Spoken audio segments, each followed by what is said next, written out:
tiempo de escuchar nuestro mensaje de vida. Heridas, es el agua en el desierto. Somos Vida Abundante Chile.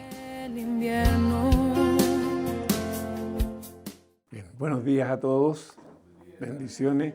Buenos días a los que están en casa, que el Señor les bendiga, les bendiga a ustedes, a sus familias. Sean muy bendecidos en este día todos. Y vamos a continuar con la palabra del domingo pasado. Le tocaba a Mario, pero yo hablé con Mario. Próximo domingo yo no voy a poder estar. Así que le pedí que me diera la oportunidad de terminar la palabra. Así que vamos a continuar con la palabra. Quiero agradecer al Señor específicamente por el ambiente que Él está creando en medio de nuestro. Por enseñarnos y empezar a abrir nuestro entendimiento y enseñarnos a ver la magnificencia de Cristo. Dejar de mirar a un Cristo hombre. Pablo dice en algún minuto, dice en sus enseñanzas, él dice, si a Cristo en un momento lo conocimos como hombre, mas ya no le conocemos así, dice. ¿Sí o no? Fíjense, Pablo es el apóstol a los gentiles, o sea, el hombre que Dios levantó para enseñar a la iglesia gentil, la cual somos nosotros, los no judíos. ¿Ya? Y Él nos invita a través de su enseñanza y nos dice que si a Cristo lo conocimos, ¿no es cierto?, como hombre, ahora ya no le conocemos así. Todos nosotros, cuando conocimos a Cristo, nos predicaron el Evangelio y nos hablaron de la obra redentora del Señor Jesucristo en la cruz, ¿no es cierto? ¿Y qué nos hablaba de eso? Del Jesucristo hombre, del Dios hecho hombre, que se hizo hombre, que cargó nuestros pecados allí en la cruz, que dio su vida por cada uno de nosotros, que se dejó castigar, humillar, ofender, maltratar por otros hombres para pagar el precio de nuestro pecado. Conocemos a Cristo en esa dimensión, conocemos a Jesús en esa dimensión. Y a veces parece que nos quedamos en el tiempo pegados en esa dimensión de haber conocido a ese Jesús, que es correcto cuando partimos. Y por eso Pablo lo dice, si a Cristo lo conocimos según la carne, más ahora ya no lo conocemos así, lo conocemos en la dimensión que Él tiene, en la grandeza, en lo sublime de Él. Y mientras nosotros cantábamos, creo que la alabanza que se dio esta mañana es una alabanza que nos hace reflexionar. Hernán decía, ¿puede Dios hablarme a través de la alabanza? Pero por supuesto, Dios a través de la alabanza te puede hablar, te puede animar, te puede consolar, te puede dar una palabra de ánimo, de aliento, o simplemente si estás orando, Dios puede responder parte de eso a través de una alabanza. Absolutamente sí. Y fíjense, ¿qué nos enseña la alabanza en esta mañana? ¿Cuál es el lugar más alto donde tú y yo podemos estar? ¿Cuál es el lugar más importante, el más excelso, donde tú y yo podemos estar? A los pies de Cristo. A los pies de Cristo. Fíjate, ¿te está enseñando algo la alabanza? Absolutamente. Absolutamente. ¿Cuál es el mejor lugar para ti y para mí como ser humano? Es ir e inclinarme delante del Señor, reconocer la grandeza, lo sublime, lo eterno de Él y adorarlo. Siempre he tenido esta imagen en mi vida, no siempre, hace mucho el Señor, hace muchos años atrás, el Señor puso esta idea en mí. Delante de Dios, soy como un grano de arena. Fíjense, Delante de Dios soy como un grano de arena. Soy tan pequeño. Y sin embargo, Dios en su amor, en su bondad, en su misericordia, me dio todo. A un tipo, todo. A un tipo harapiento, sarnoso, mugroso, que olía mal, que era repelente a Dios. Dios lo toma y lo limpia absolutamente. Lo hace nueva criatura, lo lava con su propia sangre, pone su espíritu dentro de él, lo adopta como su hijo y lo hace heredero de todo lo que es él. ¿Ustedes pueden entender eso? ¿Hay alguien de nosotros que humanamente podamos entender esa misericordia, ese amor tan grande, tan infinito de Dios para seres tan insignificantes como nosotros? Perdemos en el tiempo, perdemos la dimensión de quién es el Dios que nos ha llamado de las tinieblas donde morábamos a su luz eterna. Perdemos esa dimensión. Y como decía Hernán, hay momentos que pasamos todos en la vida. Momentos de dificultades, momentos duros, momentos difíciles, momentos que nos quebran, momentos que sentimos que nos hacen pedazo por dentro, momentos en que nos confundimos, momentos en que físicamente parece que ya llegamos hasta aquí. Y sin embargo, el Dios que nos ama está siempre a nuestro lado. El Dios y Padre que nos ama siempre está ahí. Y se cumple en nosotros lo que Él dejó escrito. Se cumple en cada uno de nosotros.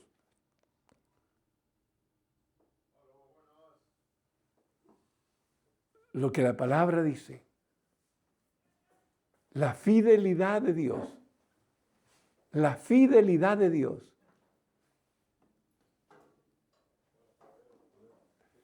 Dios es fiel. Dios, ni por más difícil que sea la situación, Él está a nuestro lado. Por eso es importante que nosotros entendamos la gloria de quién es Jesús. No es simplemente un hombre. Saquémonos la imagen de ese Jesús hombre, ¿no es cierto?, que anduvo caminando en las calles de Jerusalén, que es verdad, sí, pero eso fue un momento. Fue un tiempo pequeño, 3 años duró eso. Pero hoy Jesús es el Rey de Reyes, es el Señor de Señores, es el Dios Todopoderoso. Y eso es lo que Pablo le está enseñando a la iglesia de Colosas.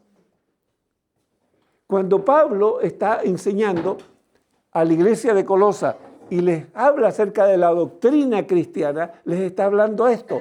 Por eso nosotros empezamos a hablar de la divinidad de Jesús.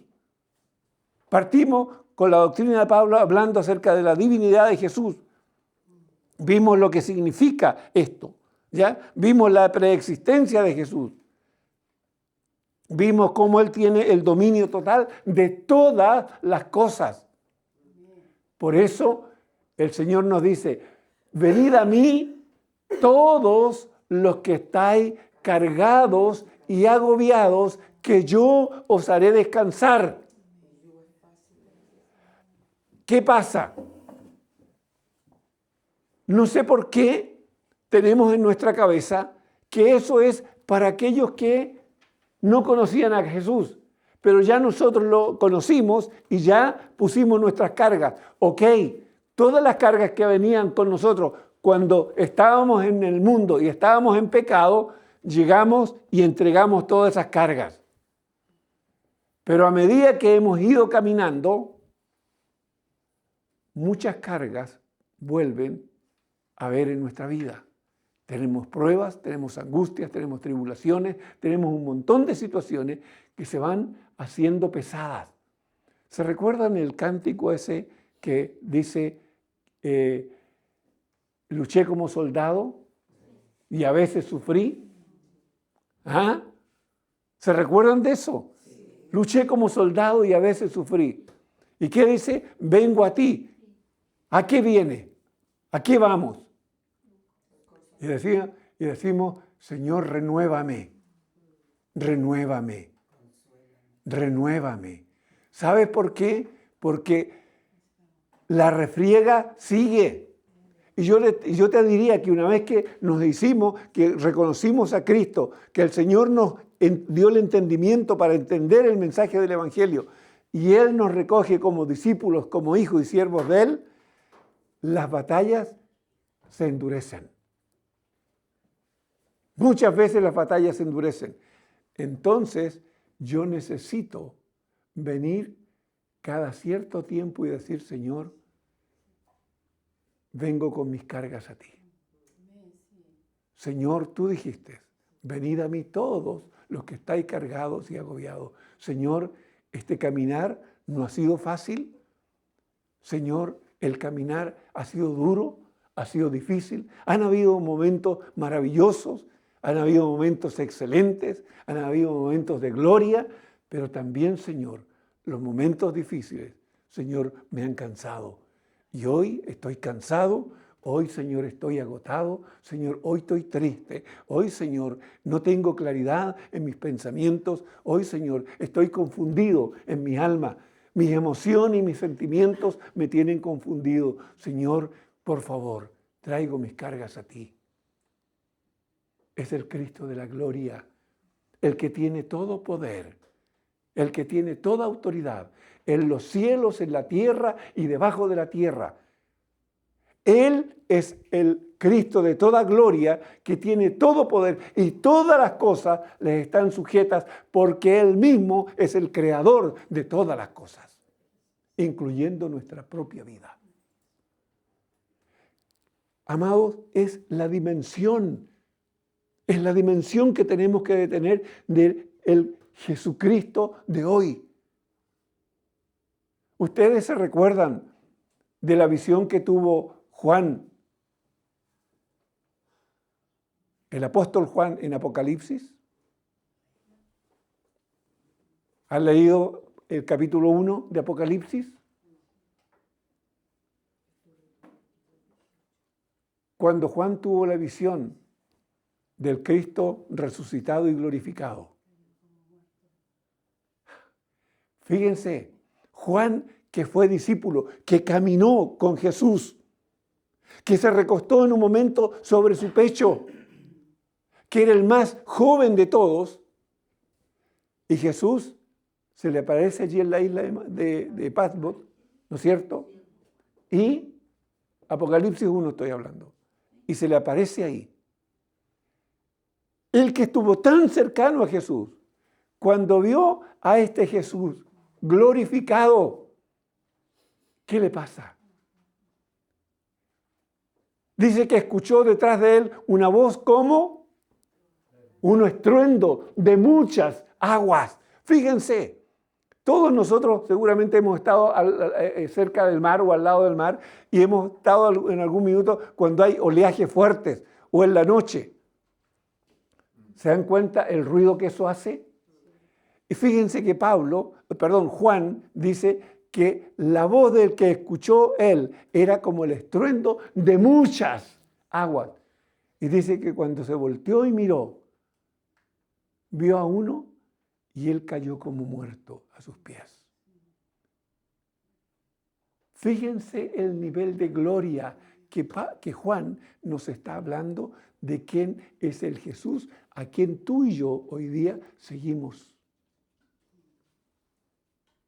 Tú y yo no estamos siguiendo al Jesús del tiempo de Jerusalén. Estamos siguiendo a este Jesús, al glorificado, al que tiene todo poder. Por favor, ¿por qué enfatizo esto? Amado, por los tiempos que estamos viviendo. Por los tiempos que estamos viviendo. Por los tiempos. Son tiempos tan peligrosos. Hay tanta confusión, tanto engaño, tanta filosofía, tantos hombres y mujeres que se levantan diciendo que tienen la respuesta para el ser humano. Y la única respuesta la tiene Jesús. Jesús dijo, yo soy el camino, la verdad y la vida. Fíjense, el camino, no hay otro. Es la verdad y es la vida. Un solo camino, una sola verdad, una sola vida. No hay más. No hay más. Ese es el Jesús que nosotros debemos de conocer. Por eso hablábamos, ¿no es cierto?, de la grandeza de Jesús y la queremos internalizar en nosotros. El propósito eterno que Jesús tiene, lo que se va a cumplir en Él. Y hablábamos por qué Jesús es el primogénito de entre los muertos, ¿ya? Y vamos a ir hoy día a Colosenses 1:19, vamos a seguir con Colosenses 1:19. ¿Qué nos está diciendo Colosenses 1:19? ¿Ya?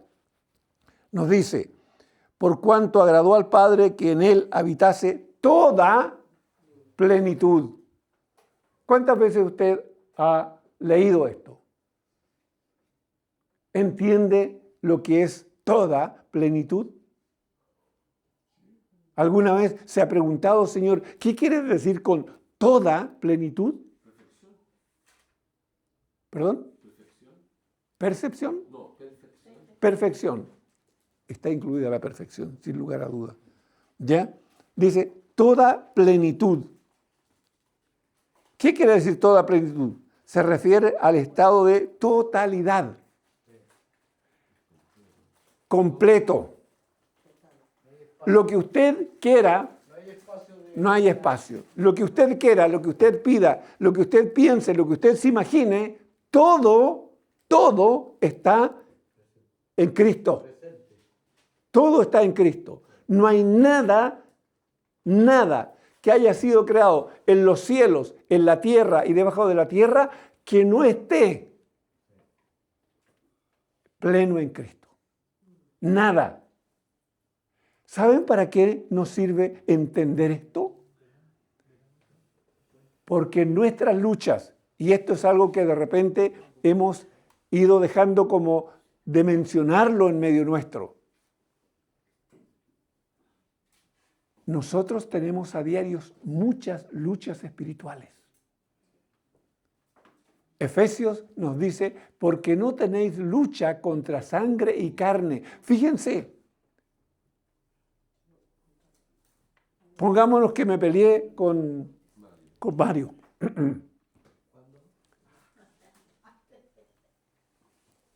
La Escritura me dice, el problema que tú tienes no lo tienes con Mario físicamente,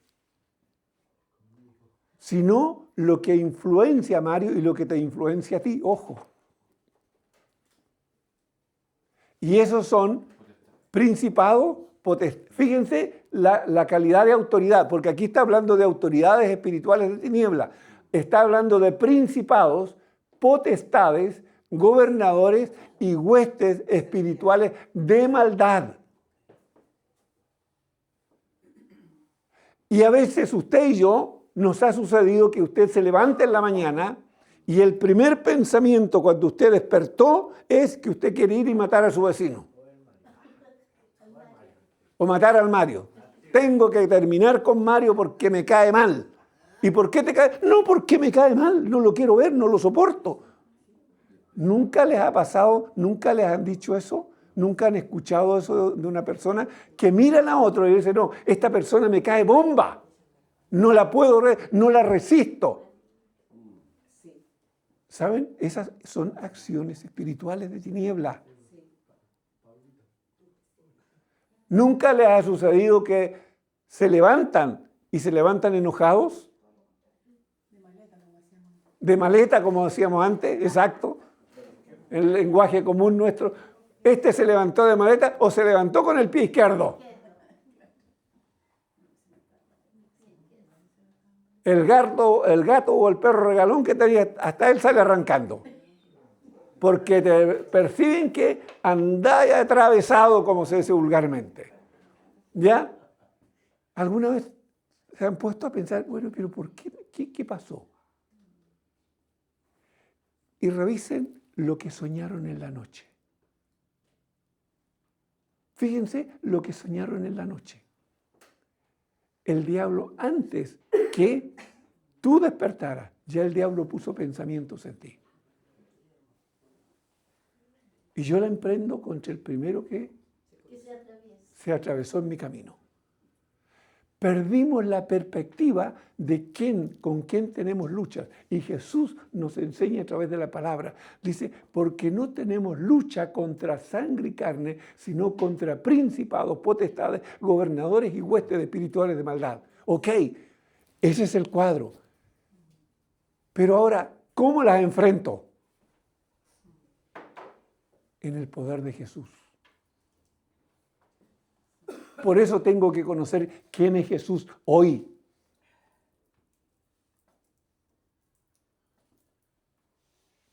¿Se recuerdan al profeta de Israel que se levantó por la mañana y su criado se levantó y vio todo el ejército sirio rodeándolos para tomarlos presos, para llevarlos detenidos? ¿Se recuerdan de ese hecho?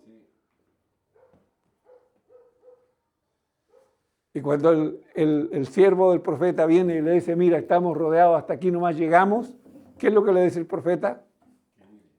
Mira, le dice, no te preocupes, porque mayor son los que están con nosotros que ellos. Y luego el profeta dice, Señor, ábrele los ojos para que él vea. ¿Pero cómo? Si ya había visto el ejército, ¿para qué el profeta está pidiendo que le abran los ojos? ¿Qué ojos le abrió? Los ojos espirituales. Y cuando el profeta ora y el siervo Dios le abre los ojos espirituales, ve multitudes de ángeles rodeando a ese ejército. Amados, nosotros tenemos que empezar a entender que tenemos que meternos en una dimensión espiritual que hasta ahora muchos no se atreven a entrar.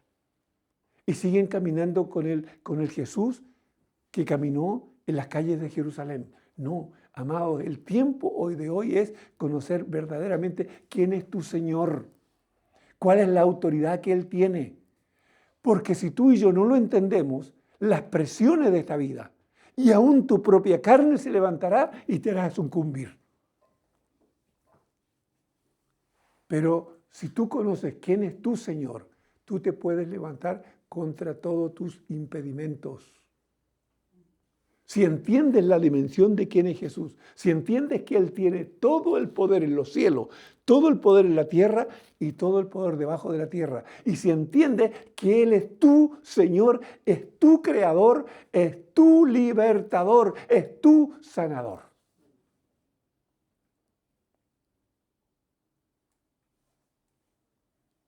¿Se entiende eso? ¿Se entiende? ¿Sabes por qué? Porque tenemos que ponernos y pararnos en un lugar de autoridad, la autoridad que no es tuya y mía propia, es autoridad delegada.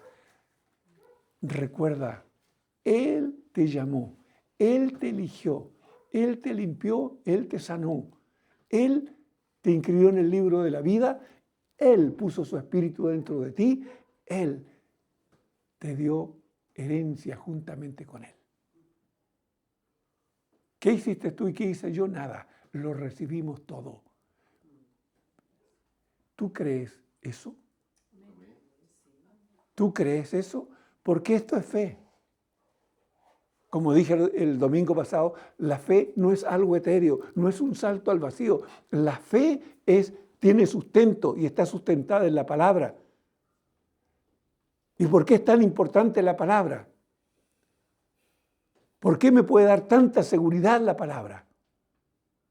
¿Tú entiendes que todo lo creado fue hecho por la palabra de Dios? En el principio creó Dios los cielos y la tierra.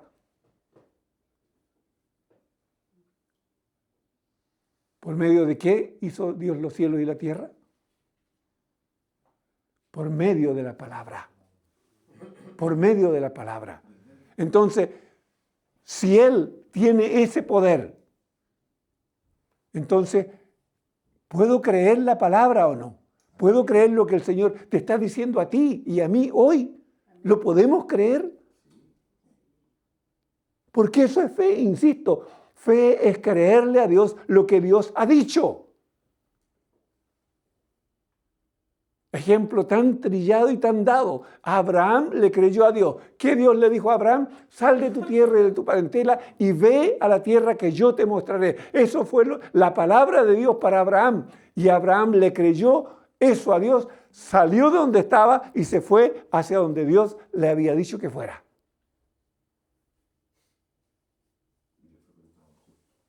Fíjense.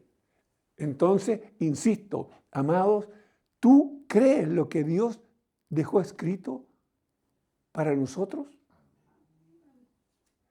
Porque si es así, entonces tu fe tiene que crecer y tienes que atreverte a hacer lo que Dios te está diciendo que tienes que hacer.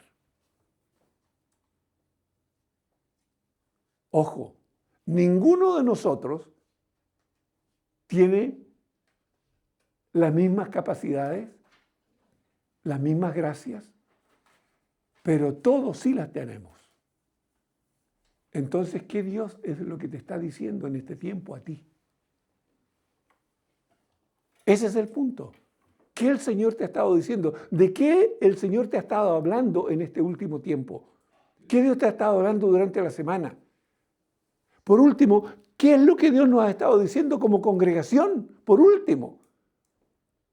Pero en lo personal, yo estoy seguro que Él es un papá que no deja de hablar con sus hijos. Y a cada hijo le enseña. A uno lo reprende, a otro lo exhorta, a otro lo anima, a otro lo levanta, a otro lo limpia y a otro le dice, hazme esto. Nada, ningún hijo de Dios está sin que Dios le dé una palabra. Entonces es importante, ¿qué es lo que Él te ha dicho en este tiempo? Y si tú le estás creyendo, si tú le crees, lo haces. Si tú no lo crees, te quedas parado y no haces nada. ¿Sabes por qué? Porque si no haces nada es porque no estás entendiendo quién es Jesucristo. ¿Ok? Fíjate, por cuanto agradó al Padre que en Él habitase toda plenitud. Toda plenitud. Se refiere al estado de totalidad, integridad o máxima expresión de algo o de alguien. Significa que no falta absolutamente nada. Abarca la máxima capacidad o la totalidad de las características de una persona o cualidad o entidad, de modo que todo está completo y satisfecho. Esto significa que en Cristo estaba la totalidad de Dios en un cuerpo humano. Fíjense, vamos a Juan 1, 16 y 18. ¿Qué dice Juan 1, 16? Porque de su plenitud, de todo estar completo, absolutamente completo, ¿no es cierto? Porque de su plenitud tomamos todos gracia sobre gracia. ¿Qué quiere decir gracia sobre gracia? ¿Qué entendemos por gracia sobre gracia? ¿Sabes cuál es la idea que tiene esto? Gracia sobre gracia. Es que Dios vino con su gracia y ya nos salvó. Pero seguimos caminando y nosotros somos los que nos debilitamos en nuestro caminar por las distintas situaciones que vivimos. Y ahora viene más gracia sobre la gracia que ya, y Dios te vuelve a empujar, te vuelve a animar, te vuelve a levantar, te vuelve a aconsejar, te vuelve a perdonar y te dice, vamos.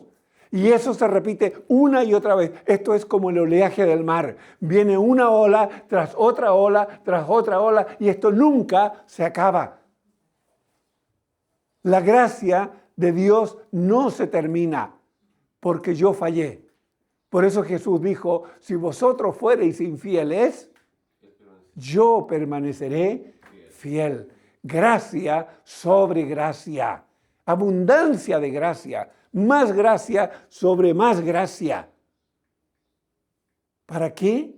Para que nosotros caminemos en Él con confianza.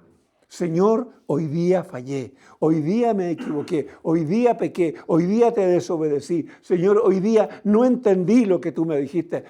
Fíjense, tenemos esa libertad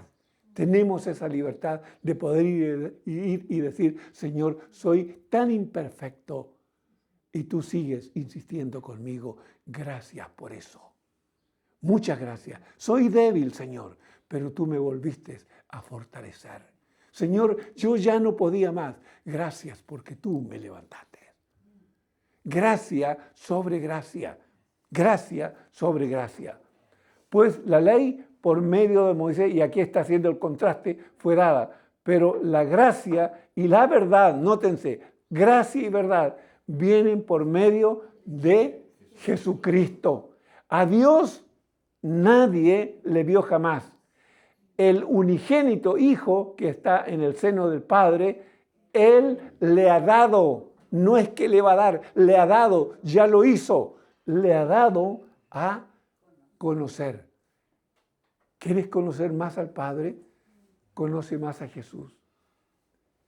¿Quieres conocer más al Padre? Ten más intimidad con Jesús.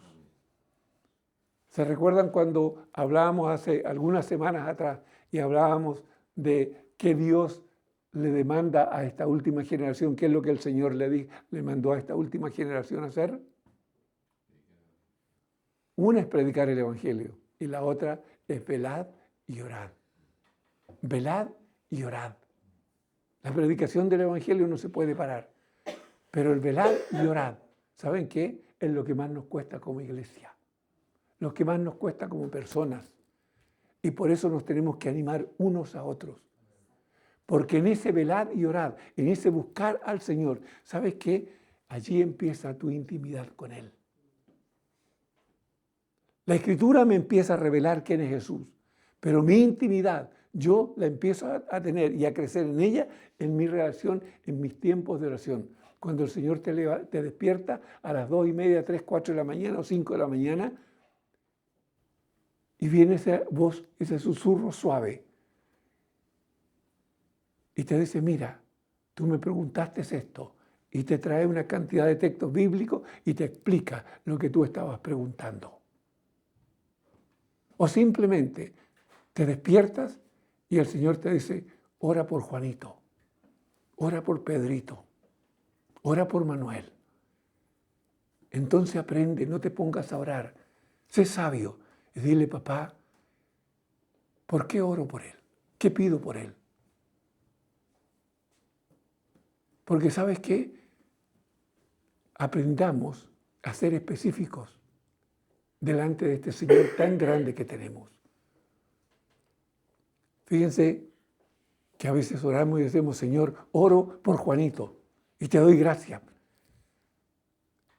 ¿Pero qué le pediste por Juanito? ¿Qué pediste? ¿Qué quieres que el Señor haga por Juanito? Señor, oro por Juanito. Sí, pero ok, estás hablándome y me estás mencionando a Juanito, pero ¿qué me estás pidiendo en favor de Juanito? ¿Se fijan que todavía oramos mal? ¿Cuántas veces decimos si ya oré? Señor, oro por la iglesia. Sí, pero ¿qué estás pidiendo en favor de la iglesia? Si no es decir, oro por la iglesia, ora específicamente. Señor, despiértanos como iglesia. Señor, estamos dormidos. Señor, estamos siendo una generación incrédula. Señor, quita la incredulidad. Saca este adormecimiento espiritual que hay. Actívanos, Señor, en la comunión contigo, en la relación contigo, en la lectura de la palabra. Señor, que tu Espíritu venga sobre nosotros y nos despierte. Y provoque en nosotros hambre y sed de ti. Ahí estás orando, estás pidiendo cosas específicas por la iglesia. Señor, despierta a los pastores.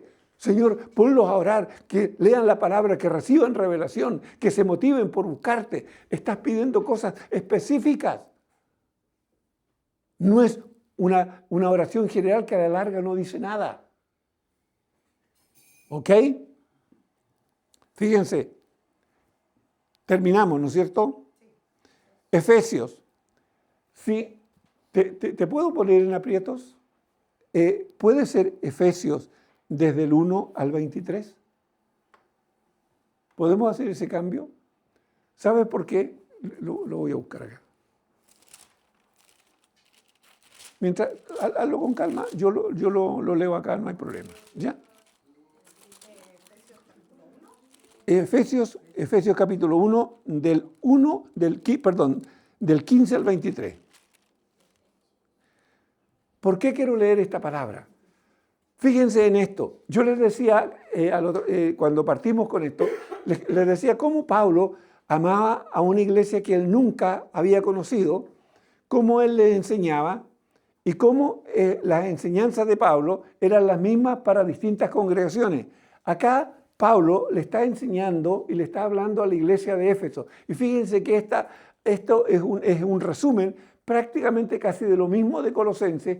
¿Y por qué lo traigo a colación? Para que nos demos cuenta que la doctrina de Pablo a la iglesia era una sola. No era que para una congregación había una enseñanza y para otra. Fíjense lo que dice Efesios del 15 en adelante, 1:15. Por esta causa también yo, dice, habiendo oído de vuestra fe en el Señor Jesús y de vuestro amor para con todos los santos, no ceso de dar gracias por vosotros, haciendo memoria de vosotros en mis oraciones. ¿Se fijan que es casi lo mismo que dice Pablo, le dice a los colosenses? Pablo tenía una visión general de la iglesia y por cada congregación que estaba en los distintos lugares, Pablo tenía la misma actitud, el mismo amor, la misma preocupación, el mismo deseo, el mismo ánimo de enseñar, de adoctrinar a la iglesia, y sus oraciones eran exactamente hacia el mismo objetivo. Él buscaba lo mismo. Mira lo que dice. Para que el Dios de nuestro Señor Jesucristo, el Padre de gloria, os dé espíritu de sabiduría y de revelación en el conocimiento de Él. Fíjense, es lo mismo prácticamente que está pidiendo para los colosenses, es lo mismo que Pablo en sus oraciones. Específico. Fíjate, ¿qué está orando Pablo? Pidiendo que el Dios de nuestro Señor Jesucristo, el Padre de gloria, os dé espíritu de sabiduría y de revelación en el conocimiento de Él. Pregunto, ¿usted y yo cree que necesitamos espíritu de sabiduría y de revelación en el conocimiento de nuestro Dios y Padre? ¿Usted cree que tiene necesidad de eso? Entonces, cuando usted ahora en sus tiempos libres ore al Padre, ¿qué le va a pedir? Por favor, aquí tenemos algo específico. Pablo nos está enseñando específicamente por qué orar por nosotros y ore por el resto de sus hermanos. Ore por todos los que estamos aquí, ore por los que están en casa. Y los de casa oren por su familia para que Dios les revele a Jesucristo como Señor y Salvador. ¿Sí o no? ¿Eso es específico o no? Si yo oro por mi familia, Señor, te ruego por los que no te conocen, revélate a ellos, revela a Jesucristo como el Señor y Salvador de sus vidas. Te ruego por cada uno de ellos y los nombro a cada uno. Oraciones específicas, amados. ¿Por qué lo estoy haciendo?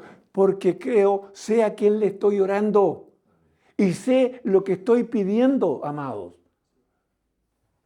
No estoy pidiéndole ni estoy orándole a un Dios que no tiene la capacidad de oírme o de hacer las cosas, sino a un Dios que tiene todo poder, a un Señor que tiene todo poder. Fíjense, en el conocimiento de Él, y mira cómo sigue, alumbrando los ojos de vuestro entendimiento para que sepáis cuál es la esperanza a que Él os ha llamado y cuál es la riqueza de la gloria de su herencia en los santos. Media oración que se manda Pablo por los creyentes. Fíjense el ruego de Pablo. Fíjense cómo era absolutamente específico para orar por la iglesia. para orar por las congregaciones. No simplemente no se limitaba a decir, Señor, oro por la iglesia que está allá en San Felipe. Sí, pero ¿qué estás pidiendo por la iglesia de San Felipe? No, es que Señor, oro. Sí, pero ¿cuál es tu ruego? ¿Cuál es tu petición? ¿Me entienden? Y eso aplícalo a tus propias necesidades y aplícalo cuando el Señor te despierte por la noche y te diga, ora por Juanito. Pregúntale, Señor, ¿qué debo de orar por Juanito? Y si el Señor te dice, ora por misericordia, simplemente pide que Él tenga misericordia de Juanito. ¿Sí o no? Porque Él te está dando el privilegio de ser un intercesor por esa persona. Fíjate, te despertó a las 3 de la mañana para darte el privilegio de poder interceder por esa persona.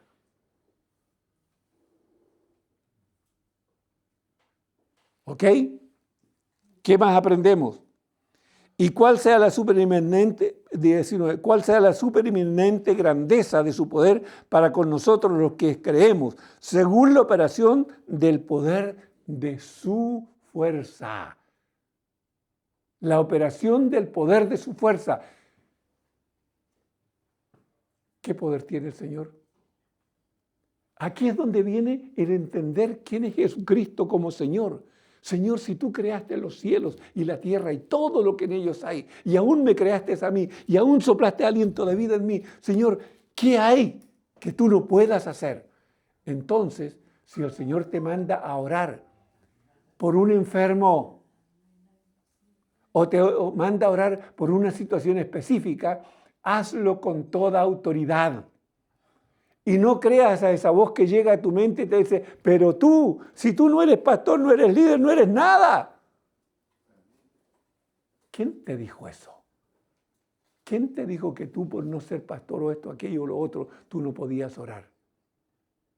¿Quién te dijo eso? Si el Señor, que es el Señor del pastor, que es el Señor del líder, ¿no es el mismo Señor tuyo? ¿No es el mismo Señor y Salvador tuyo? Entonces, ¿cuál es la diferencia? Ninguna. ¿Responsabilidad es distinta? Sí, responsabilidad es distinta. Pero la autoridad que tiene el pastor y la autoridad que tienes tú es la misma. Si tú te sometes bajo la autoridad del Señor. ¿Ok? La cual operó en Cristo resucitándole de los muertos y sentándole a su diestra en lugares celestiales. Y sobre todo principado, nótense, ¿sobre quién está Jesús? Sobre todo principado y autoridad, poder y señorío. Sobre todo nombre que se nombra no solo en este siglo, sino también en el venidero. Y sometió todas las cosas bajo sus pies y lo dio por cabeza sobre todas las cosas a la iglesia, la cual es su cuerpo, la plenitud de aquel que todo lo llena en todo. Este texto es tremendo. La grandeza, la magnificencia, el poder, el señorío, la gloria de Cristo queda absolutamente reflejada en esta palabra. Entonces, ¿a quién le crees? Y aprende a esto. Cuando menciono que nuestras luchas no son contra carne y sangre, sino contra principados, potestades, gobernadores y huestes espirituales de maldad, porque tú todos los días vas a tener luchas y tú no te das cuenta.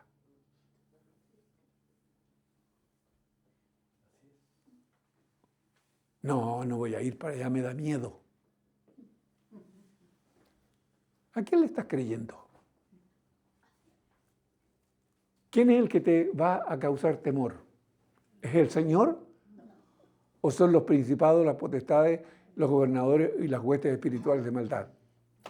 ¿Quién es el que te va a producir inseguridad? Es que no me siento seguro. ¿Quién te está tratando de someter? Ojo, y todas esas voces, la gran mayoría de esas voces llega aquí, llega a tu mente. Entonces aquí está lo importante de tomar la palabra, de conocerla y de aplicarla. Porque todas esas luchas las voy a vencer si tengo claro quién es mi Señor y qué es lo que Él me dijo. Lo que Hernán decía del Salmo, cantábamos este Salmo. ¿Cómo tengo que venir a Dios? ¿Cómo tengo que adorarle? ¿Cómo tengo que alabarle? Son instrucciones, por favor. Son instrucciones de Dios para nosotros. Estas son instrucciones del Señor para nosotros, para que tú camines en libertad. Para que andes en libertad. ¿Ok? Vamos, Efesios 1:20. ¿Qué dice Efesios 1:20? Y por medio de él reconciliar consigo todas las cosas, así las que están en la tierra como las que están en los cielos, haciendo la paz mediante la sangre de Jesús. Ok, la palabra reconciliar de Colosenses corresponde al concepto de reunir. Reconciliar en Cristo, de reunir en Cristo, es el otro término que podemos usar. Reconciliar.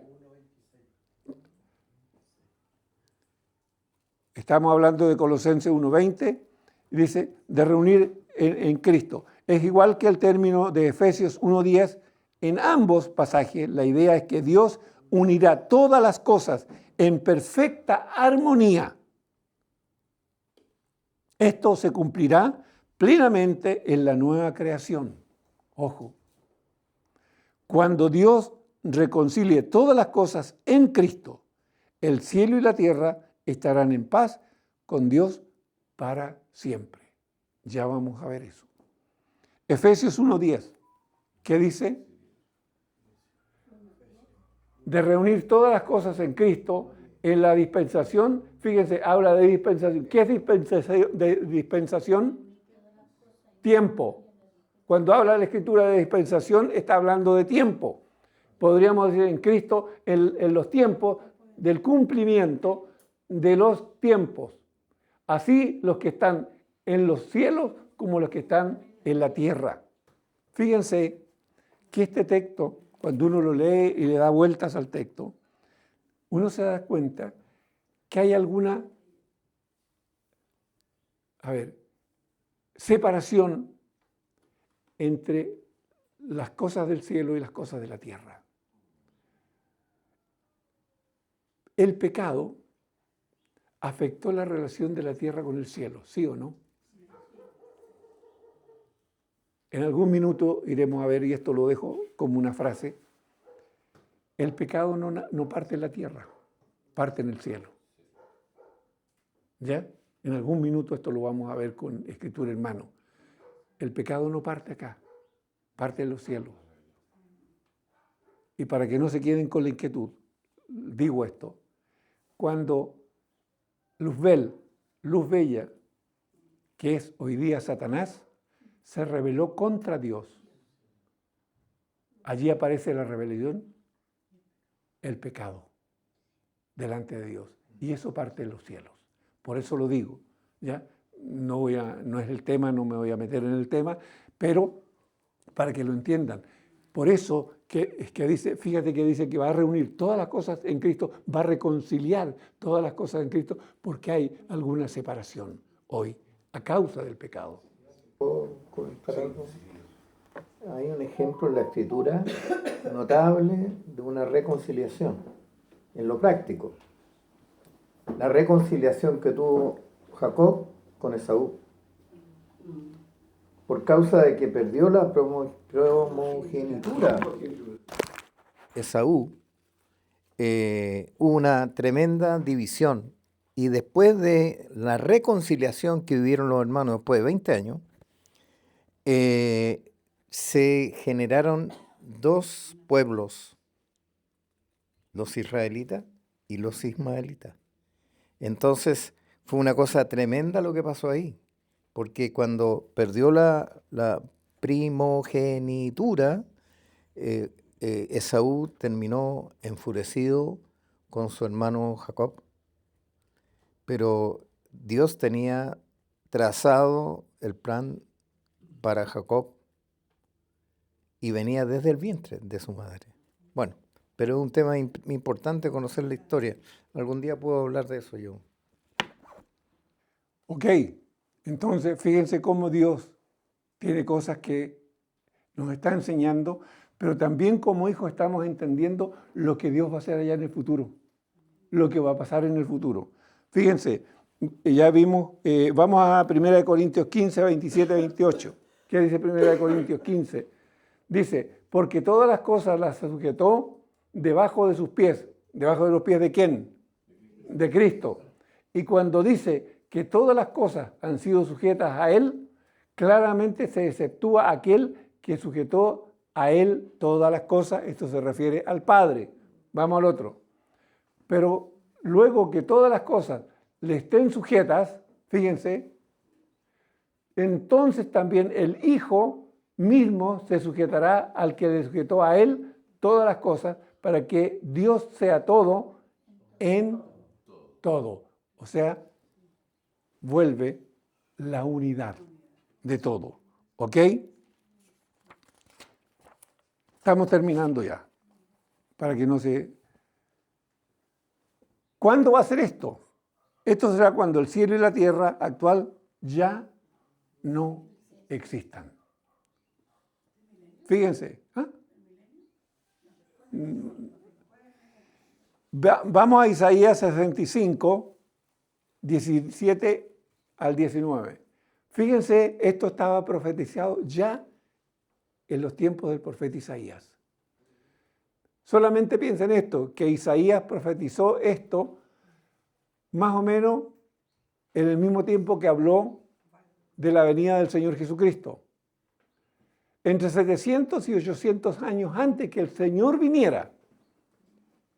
O sea, si hoy día nosotros sumáramos los años que estamos, más esos 700, 800, nos darían casi 3.000 años. ¿Sí o no? Fíjense. Perdón. Ahí estamos. Dice, más os gozaréis y os alegraréis para siempre en las cosas que yo he creado, porque he aquí que yo traigo a Jerusalén alegría y a su pueblo gozo, y me alegraré con Jerusalén y me gozaré con mi pueblo, y nunca más se oirá en ella voz de lloro, voz de lloro ni voz de clamor. ¿Eso es Isaías 65? Por eso es que le encontraba algo que no me cuadraba. Sí, falta algo de lo que... 65, 17 y 19.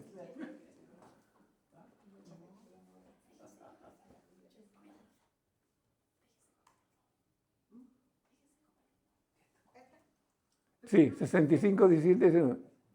Porque he aquí yo crearé, fíjense, Dios lo está diciendo, porque he aquí yo crearé nuevos cielos y nueva tierra, y de lo primero no habrá memoria, ni más vendrá al pensamiento.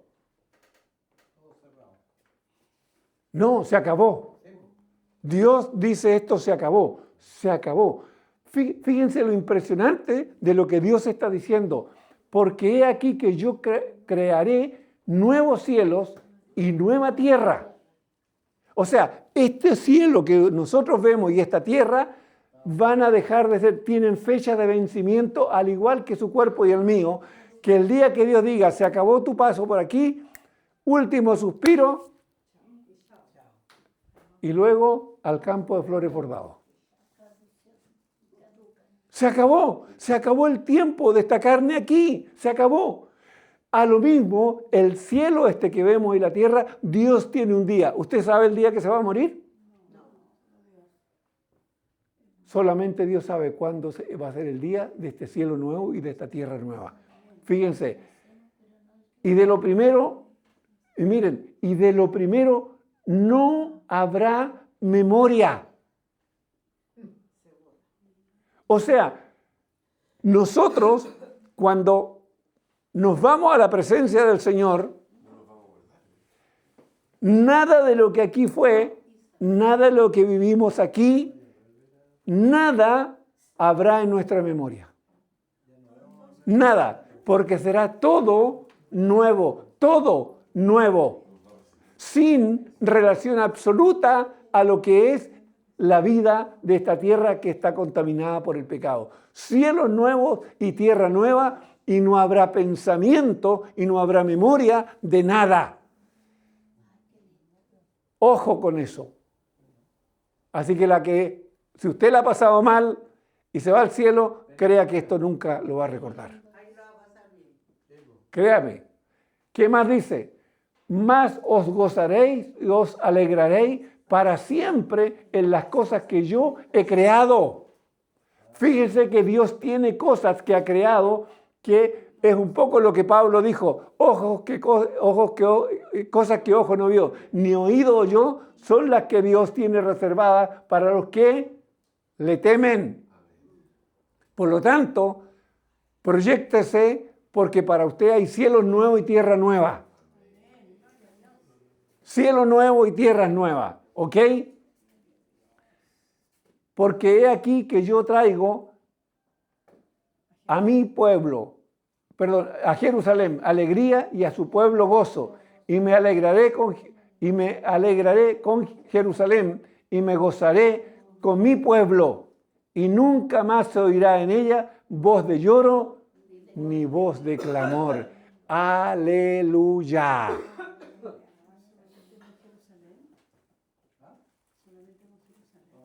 Jerusalén representa a el nuevo pueblo, a la nueva nación. Apocalipsis 21, 1 al 6.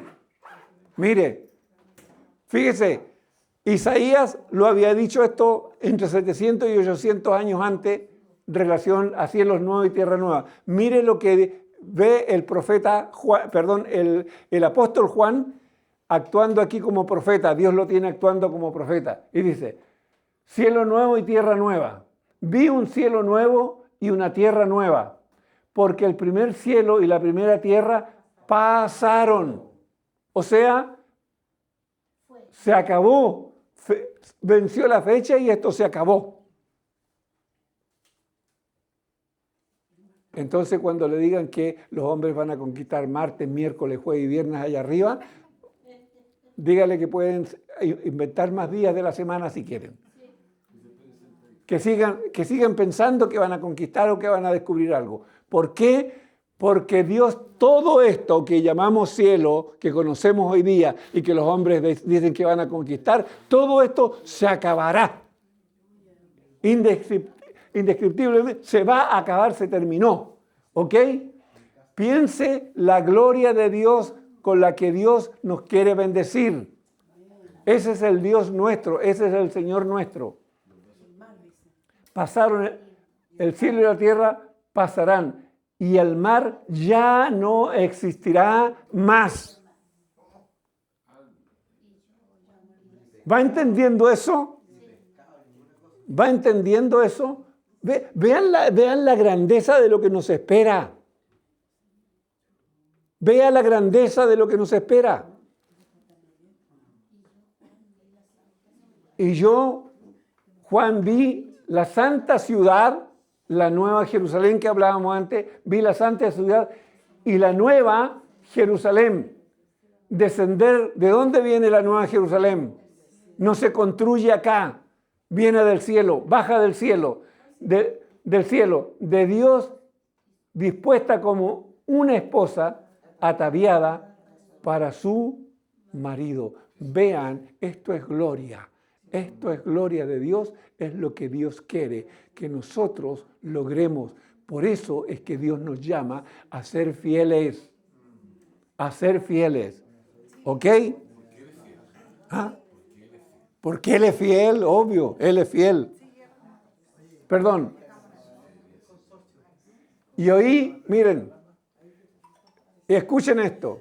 Y oí una gran voz del cielo que decía, he aquí el tabernáculo de Dios con los hombres, y Él morará con ellos y ellos serán su pueblo. Y Dios mismo estará con ellos como su Dios. Enjugará Dios toda lágrima de los ojos de ellos y ya no habrá muerte, ni habrá más llanto, ni clamor, ni dolor, porque las primeras cosas pasaron. Se acabó. O sea, esta forma de vida tiene fecha de caducidad, terminó. Se acabó. Se acabó. ¿Ok? Y continúa. Y él que estaba sentado en el trono dijo, he aquí yo hago nuevas todas las cosas. Y me dijo, escribe porque estas palabras son fieles y verdaderas. Y me dijo, hecho está. Fíjense, eso que está para nosotros, que está por venir, Dios dice que ya está hecho. Hecho está. Yo soy el alfa y la omega, el principio y el fin. Al que venciere, al que tuviere sed, yo le daré gratuitamente de la fuente del agua de la vida. ¿Ok? ¿Y sigue? Y ahí terminamos. Vean ustedes lo glorioso que nos espera como creyentes. ¿Ok? Eso es para que se anime nuestra alma, para que se renueve nuestra alma. Y por último, el versículo 23. Este es ¿de qué nos está hablando el 23? Si en verdad permanecéis fundados y firmes en la fe y sin moveros de la esperanza del evangelio que habéis oído, el cual se predica en toda la creación que está debajo del cielo, del cual yo, Pablo, fui hecho ministro. Fíjense, esta es una palabra de exhortación a mantener una convicción espiritual inquebrantable. Significa no dejarse mover por las dificultades, las dudas o las filosofías que son cambiantes. Y hoy día esta vida está llena de dificultades y llena de filosofías religiosas, políticas y de todas las ideas que usted quiera. Usted tiene de todo. Pero el llamado del Señor, el llamado a través de su palabra es a no dejarnos mover por ningún tipo de filosofía, sino creer firmemente en lo que el Señor nos ha enseñado en su palabra. ¿Qué más? Estar fundado. ¿Qué significa estar fundado? Es construir la vida sobre las bases sólidas del Evangelio. O sea, lo que hago, mi familia, mi matrimonio, mi vida personal, todo lo fundo y lo hago conforme a los principios que Dios me ha enseñado a través de su palabra. Amén. Eso no quiere decir, ojo, que no nos vamos a equivocar. Y nadie se desanime porque se equivocó. Porque recuérdese que nosotros tenemos 3 condiciones delante de Dios que las vivimos simultáneamente. Somos hijos por adopción. Y eso es irrenunciable. Nadie puede renunciar a ser hijo de Dios. Dios te llamó y aunque sea la rastra, Él te va a meter. Aunque sea la rastra, Él te va a meter. ¿Te va a doler? Se te va a doler. Si Dios te tiene que arrastrar como papá, te va a arrastrar y te va a llevar. Ahora, tú eliges si quieres ser arrastrado. Tú eliges. ¿Sí o no? Eres discípulo y un discípulo es un aprendiz y un aprendiz es una persona incompleta, es una persona que no lo sabe todo y que no lo entiende todo y como es aprendiz se va a equivocar. Por eso usted ve que los discípulos que tuvieron 3 años con el Señor, al término de los 3 años se seguían equivocando porque eran discípulos, no maestros. Maestro hay uno solo. Y es el Señor Jesucristo. Y tercero, somos siervos. Y por eso es importante que usted sepa cumplir su labor de siervo.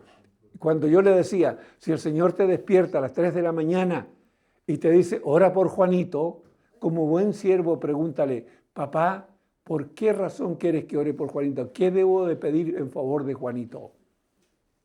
¿Ok? Y ahí estamos cumpliendo, y como siervos tampoco somos perfectos.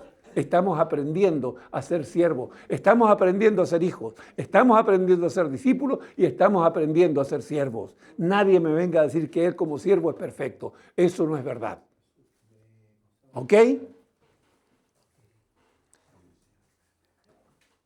Estar fundado es construir la vida sobre bases sólidas del Evangelio, sus enseñanzas y tener claro el señorío de Cristo en la vida personal. Estar firme es ser estable en sus convicciones, sin dejarse arrastrar por distintas corrientes filosóficas o doctrinales.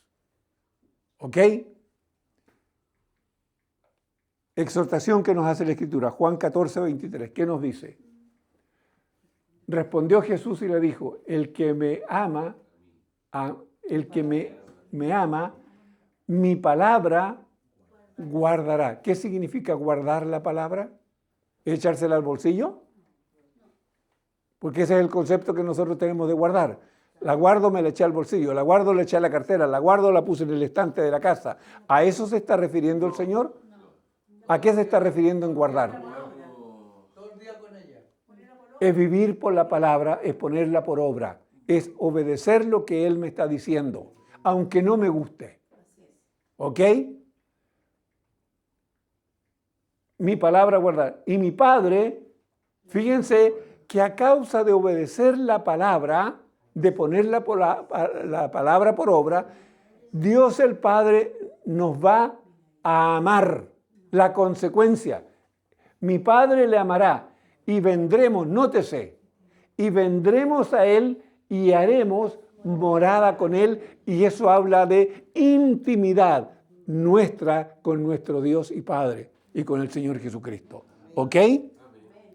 Efesios 3, 17 y 19. Y aquí terminamos. Para que habite Cristo por la fe, por la obediencia a la palabra, en nuestros corazones, a fin de que, arraigados y cimentados en amor, seáis plenamente capaces de comprender con todos los santos cuál sea la anchura, la longitud y la profundidad y la altura, y de conocer el amor de Cristo que excede a todo conocimiento, para que seáis llenos de toda la plenitud de Dios. Ese es el deseo del corazón de Dios, que seamos llenos de la plenitud de Él.